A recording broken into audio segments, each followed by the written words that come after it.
사도신경. 나는 전능하신 아버지 하나님 천재 창조주를 믿습니다. 나는 그의 유일하신 아들 우리 주 예수 그리스도를 믿습니다. 그는 성령으로 잉태되어 동정녀 마리아에게서 나시고 본디오 빌라도에게 고난을 받아 십자가에 못 박혀 죽으시고 장사한 지 사흘 만에 죽은 자 가운데서 다시 살아나셨으며 하늘에 오르시어 전능하신 아버지 하나님 우편에 앉아 계시다가 거기로부터 살아있는 자와 죽은 자를 심판하러 오십니다. 나는 성령을 믿으며 거룩한 공교회와 성도의 교제와 죄를 용서받는 것과 몸의 부활과 영생을 믿습니다. 아멘. 고백합시다. 주의 자녀로 산다는 것은, 주의 자녀로 산다는 것은 불 가운데로 걸어가는 것, 그 속에서 신실하게 날 지키시는 그 손길을 경험하는 것. 다시 한번 주의 자녀로 산다는 것은 바다 위로 걸어가는 것. 아멘. 내 온몸을 덮쳐오는 폭풍 속에서 잠잠히 주 바라본 때론 불 가운데 휩싸일 때도 폭풍 가운데 무너질 때도 주님 내 곁에 함께 하시네. 가장 가까이에 다시 한번 고백하겠습니다. 때론 불 가운데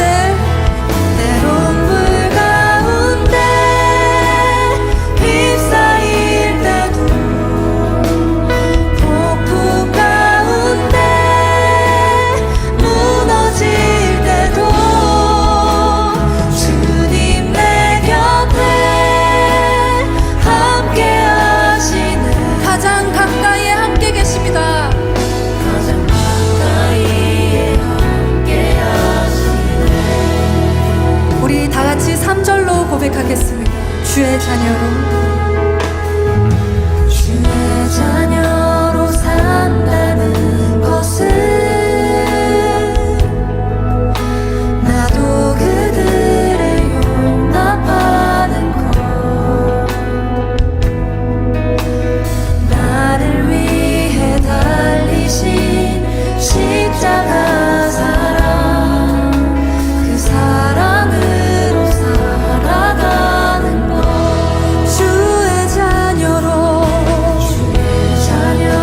산다는 것은 주님과 함께 동행하는 것, 주님과 함께 동행하는 것. 주께서 지신 십자가 기꺼이 지고 주와 함께 걸어. 우리 더 큰 목소리로 고백합시다. 주와 함께 걸어가는 것, 주와 함께 걸어가. 때론 불 가운데 휩싸일 때도 폭풍 가운데 무너질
이 말씀을 하신 후 8일쯤 되어 예수께서 베드로와 요한과 야고보를 데리고 기도하시러 산에 올라가사 기도하실 때에 용모가 변화되고 그 옷이 휘어져 광채가 나더라. 문득 두 사람이 예수와 함께 말하니 이는 모세와 엘리야라. 영광 중에 나타나서 장차 예수께서 예루살렘에서 별세하실 것을 말할세 베드로와 및 함께 있는 자들이 깊이 졸다가 온전히 깨어나 예수의 영광과 및 함께 선 두 사람을 보더니 두 사람이 떠날 때에 베드로가 예수께 여짜오되 주여, 우리가 여기 있는 것이 좋사오니 우리가 초막 셋을 짓되 하나는 주를 위하여, 하나는 모세를 위하여, 하나는 엘리야를 위하여 하사이다 하되 자기가 하는 말을 자기도 알지 못하더라. 이 말할 즈음에 구름이 와서 그들을 덮는지라. 구름 속으로 들어갈 때 그들이 무서워하더니 구름 속에서 소리가 나서 이는 나의 아들 곧 택함을 받은 자니 너희는 그의 말을 들으라. 소리가 그침에 오직 예수만 보이더라. 제자들이 잠잠하여 그 본 것을 무엇이든지 그때에는 아무에게도 이르지 아니하니라.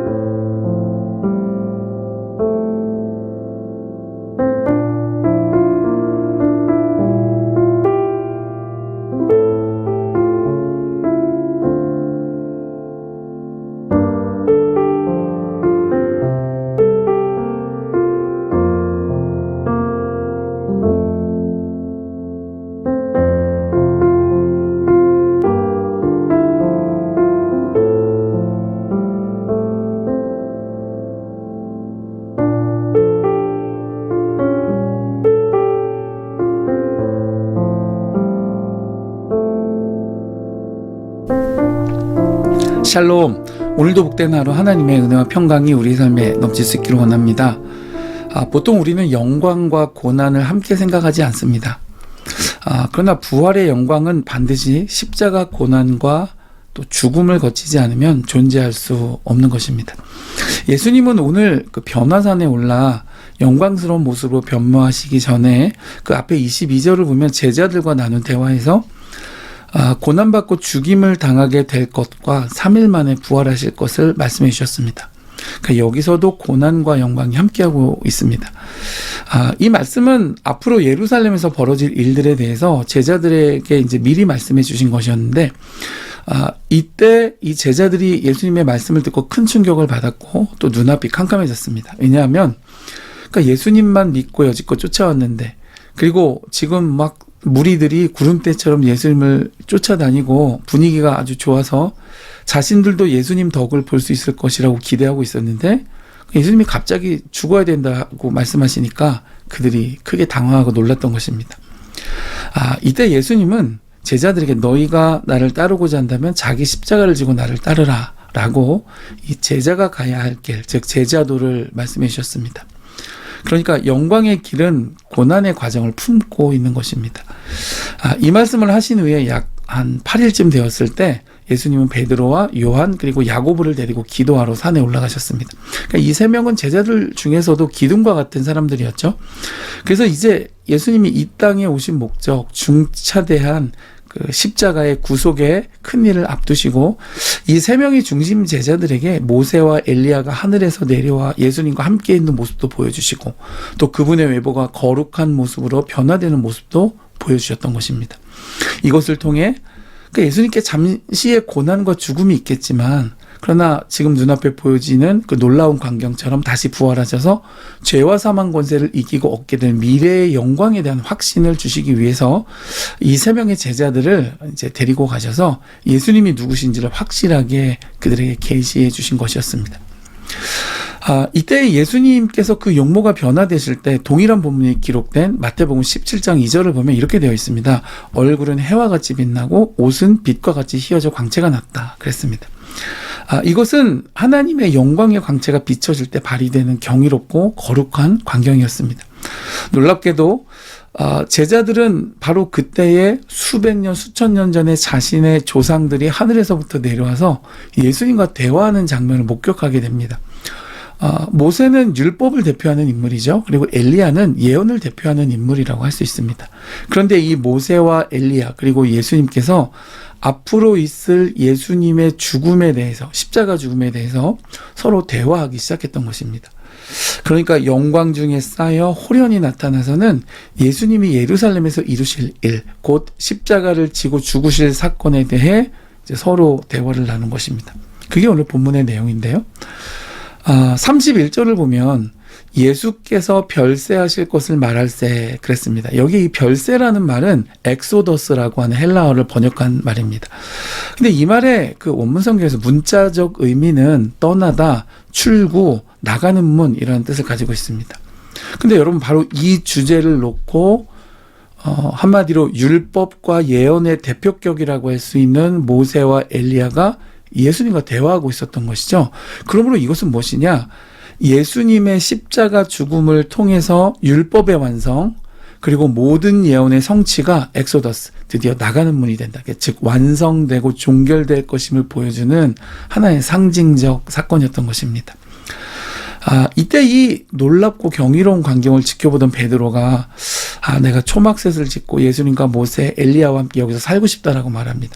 근데 33절 그 마지막 부분에 보면 이렇게 말하는 베드로가 자기가 하는 말을 자기도 알지 못하더라 그랬습니다.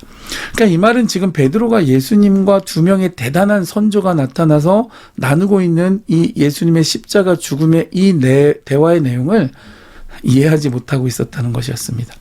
여러분, 이제 사순절이 시작되고 고난주간과 부활절이 이어집니다. 여러분, 이 놀라운 구속사건이 없었다면 오늘 저와 여러분은 소망 없는 인생이 될 수밖에 없습니다.